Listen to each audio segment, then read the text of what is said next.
Hello, YouTube. I give it a little buffer there for just a minute so that it starts streaming and gets you guys all the all the stuff I'm saying. All right, so let me make sure. Yep, it looks like my audio is picking up because last time it didn't. If you went back and you were watching that one, I'm sorry you didn't get to see my talk or hear me talk, but um, we got it fixed around now, so hopefully that won't be an issue anymore. All right. Events first. That's what we do first. So, the events this coming week. Uh, there are no events that I have coming up this Saturday or anything like that. Then, Monday, there's going to be something called Pamper Night, which is going to be at 910 South Greenwood Avenue, Fort Smith, if you want to go there. It is well, it's a pamper night. That's what it is. Going to use essential oils to pamper yourself, which is totally good if you need to do that. It's always good to have a little bit of pamper time. And it appears that this next week is pretty busy because we've got that on Monday, Monday the 6th. It's going to be it's going to start at 6. I'm not sure how long it'll go, but it's going to be there. It's not our event, but it is an essential oil event in the area. We want to keep you guys informed. There's another essential oil event coming up on Tuesday, which is the 7th. It's going to be at the Egg and Eye. It's the monthly one, and it is going to kind of focus on Valentine, though you can come and ask questions about pretty much anything you want to ask about, and that'll let you get into the rhythm. That'll let you get any questions you want answered, but also you can kind of see if there's anything special you want to use or any oils that you might be interested in for Valentine's Day, helping it smell nice and pretty in your romantic evening or something like that. Saturday, not this Saturday, next Saturday, Saturday the 11th, is going to be couples footsie time here at the office, I think is where we're going to have it. It's going to be here because I haven't got any RSVPs yet. So if someone wants to come to the office and have the couples footsie time event, they need to go ahead and respond and get with me on it. Otherwise, it's not going to happen. I need to know by next Wednesday. Okay, by next Wednesday, because next Thursday is when I will announce what's going on, whether it's happening or not. So next Wednesday, the 8th, you need to let me know if you're going to be there on Saturday here at the office for the couples footsie time. There is a Facebook event for it. We'll be resharing it probably tomorrow or something like that. Probably tomorrow or early next week. And if you are coming or you want to come, then you need to go ahead and get with me. Let me see. Oh, there was some more, I think. Yes. On the 13th, which is the Monday before Valentine's Day, there's going to be an Essential Oils and You class. It's going to be at 910 South Greenwood Avenue also. For both of the ones at 910 South Greenwood, you can get with Jacqueline Spain, which is 719-0952, or you can find her on Facebook, or Teresa Levesque, I believe, is also hosting that one, if I remember right. I'm not sure if she's hosting both, so you may want to get with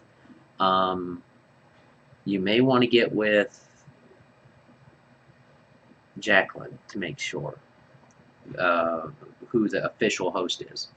But it is definitely something fun that you can do. And the Essential Oils and You class is a good one to come to when you want to get some information for yourself, as well as get the basics of what you need to know, or expand on the basics you already know, and build on them. So it's just a good class all around. And I think that's it for the next couple weeks. Looks like it. Oh, there is an essential oil business class, but that's a RSVP only.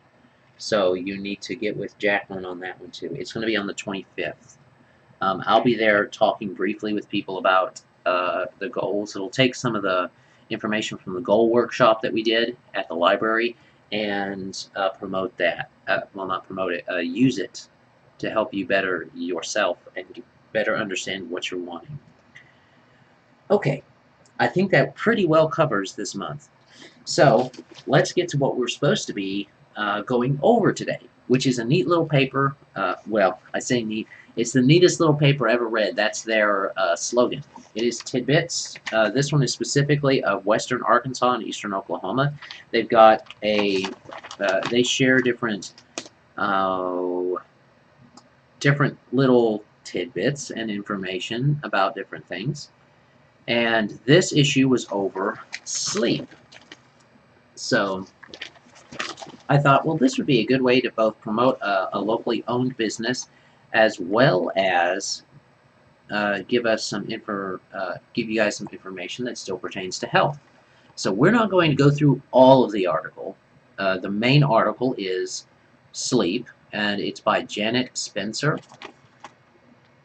And there's a lot of information in here, but I've kind of looked through and picked out different things, because if we went through the whole thing, we'd be here for 30 minutes or an hour. So, well, not 30 minutes. We'd be here for 45 minutes or an hour because I've timed it before. One of the things they bring up is that there is the first title is, the first little subheading is Sleep on It. They mention the different little tidbits like the origin of the word sleep being from the German adjective schlaf, I believe is how that's said, to mean weak or limp, and it's the same root word as slack, which is interesting. But then they get into some more interesting facts about human sleep patterns, which is what we're looking at. So first one I want to go to is, we think of going to sleep as a gradual procedure, which we slowly drift off.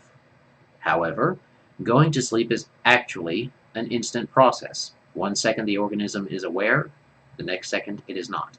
This is actually fairly defensive. You start to relax, but you do not go to sleep until you're asleep. And that's good to understand when you're trying to say, well, I feel like I'm resting, but I'm not going to sleep. You're right. You're resting, but you're not really sleeping. And a lot of people are under the misconception that you slowly drift off to sleep, but you don't.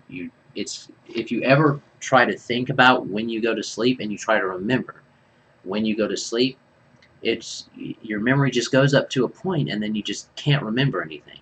Well, that's because you just flat went to sleep. There was no drifting away into sleep. There has never been documented proof of a human who did not sleep.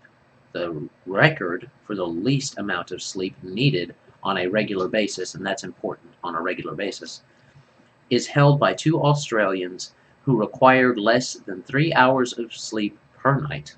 Both were active men with full-time jobs. And that's, some people are genetic abnormalities, and that's normal for them, because their body just turns off and turns back on. Some people do that. That is not normal. That is not by any means average, and is definitely not normal for humans in general. So don't expect that to be you, and don't make excuses using this as, well, I'm just a genetic abnormality.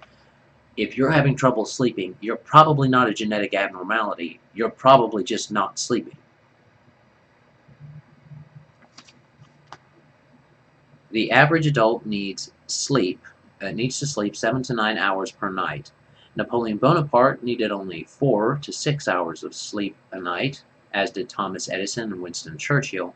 However, Albert Einstein is said to have spent about 10 hours at night in bed. It is not true that older people need less sleep. However, over 50% of people over 64 years old suffer from some type of sleep disorder. And that's what happens with that. So this is a multi-pronged little factoid, and it is true you need 7 to 9 hours of sleep normally. Uh, 6 to 10 is the widest range that I would suggest to someone that you need to get 6 to 10, simply because some people need that extra bit. In fact, our lives, we stimulate ourselves so much that a lot of the times we do need 10 instead of 9 hours. But if you can get a regular 8 hours of sleep, if you can average your sleep out to 8 hours, you're going to benefit yourself a lot more. Now, notice I'm saying average. I'm not saying that every night you sleep 8 hours, but you follow your body's rhythms, and that's going to be the best. That's going to be the way you're going to get the best out of what you're wanting and doing with your sleep patterns. And don't force your body into being, and don't try to make it go without sleep. Like Napoleon and Thomas Edison mentioned here, Winston Churchill. Uh, like him or hate him, also several presidents have had that type of situation too. If I remember right, I remember reading somewhere where uh, Trump also slept very little. You don't have to approve of him or anything, but it's just an observation that people that do a lot, people that don't sleep, they drop off and they get back up faster. They have less hours of sleep. They tend to be very active in their lives, um, not necessarily physically all the time, but definitely mentally. They're very mentally active. So, a pregnant woman will generally sleep up to 2 hours a night longer than she did before she got pregnant. For obvious reasons, that baby needs to get that extra bit of sleep in there on mom. Newborns sleep a total of 14 to 17 hours a day on an irregular schedule, with periods of 1 to 3 hours spent awake. And that's that's kids for you. And that's not true for all newborns. In fact, it is a very generalized statement that newborns, they're not going to necessarily sleep that entire period. They said it's irregular. But they spend about that much time asleep during the day. And that's not crazy. The more you're growing, the more sleep you need. Although it's possible to force yourself to stay awake, it is impossible to force yourself to stay asleep. The longest recorded sleep period was 17 hours by a person who had been deprived of sleep in the prior few days. He was able to sleep only 5 hours the next night. And that's usually what happens. You recover a bunch of your sleep and you end up conking out. But again, this isn't something you want to do all the time. Don't be depriving yourself of sleep, because it's not going to help. It's not. You won't be more productive by depriving yourself of sleep. That's true. You will not be more productive if you deprive yourself of sleep. Okay? Sleep. Your brain will be faster and better and more focused when you get appropriate amounts of sleep. Sleep schedules was the next heading they went to. Two experimenters spent 2 months, this is really neat. Two experimenters spent 2 months living in the darkness of Mammoth Cave in Kentucky in 1938. For the first month, they lived 21-hour days using electric lights, and for the second month, they lived 28-hour days. Although the men felt that they had adjusted to the new schedule, their bodies showed through blood and urine tests and temperature readings that they were still operating on a 24-hour cycle. So even if you can't see the light, your body will be able to tell, and it will try to accommodate to a 24-hour cycle. And this is important. It definitely demonstrates that your body is going to keep track of that cycle, period, whether you will or not. And notice it says the men felt they had adjusted to the new schedule. They felt consciously that they had adjusted, But subconsciously, their body was going to run on that 24-hour schedule, whether they were running on it or not. So we get caught up in a lot of different sciences that are wanting to push nature and push its limits, but we forget that it's not healthiest to push nature, nor is it going to be the most beneficial for us in the long run. You got to work with it, and that's going to be what's going to get you the most benefit. Another one, one experiment placed volunteers alone in a completely dark, soundproof room with gloves to reduce sensations. The object was to see how much time a human could spend sleeping when there was absolutely nothing to do. On the first day, the subjects slept 12 to 14 hours. But as time passed, the amount of sleep decreased until after 1 week they were sleeping 6 hours or less each day. This suggested to researchers that wakefulness is the basic state of the brain.